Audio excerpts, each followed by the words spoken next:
Oklahoma State was in dire of a big win. If they lose in Saturday at Boone Pickens Stadium to Texas Tech, not only do they start 0-1 in a conference play, their bowl hopes may take a serious hit. In one of the wilder, crazier games, you thought 51-49 was pretty exciting 4 years ago.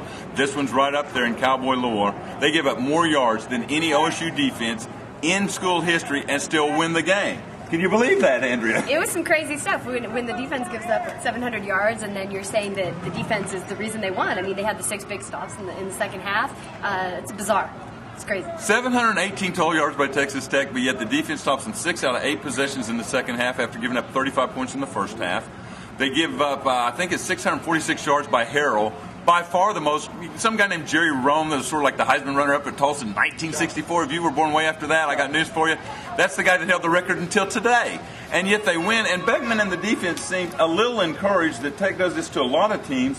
But if we can make those key stops against them, maybe we can make them down the road and they won't all be shootouts. Did you sort of get that feeling in the locker room? Definitely. And talking to guys afterwards, I mean, the defensive guys are happy. And although Nathan Peterson did say it would be nice if we could do that without the second half adjustments. If we could do what we did in the second half for a whole game.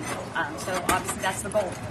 Obviously, the offense is a big factor in this game because when the defense is struggling in the first half, the offense finally gets rolling. The world's greatest offense has been getting a lot of kidding, but they were 7th in the country last year in scoring.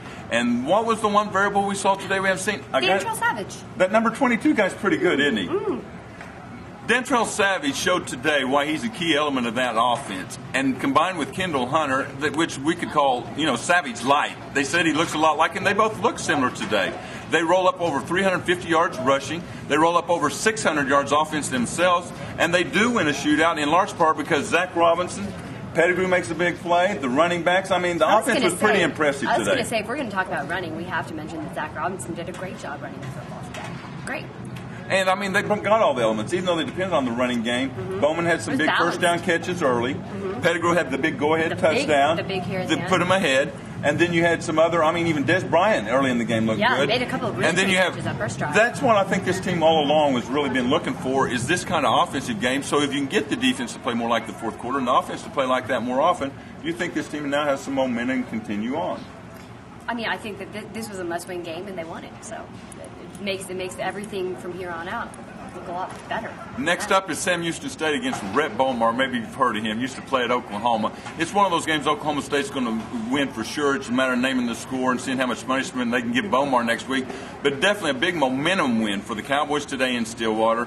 We'll see you next week for Sam Houston State. We'll talk to you on Monday at the podcast.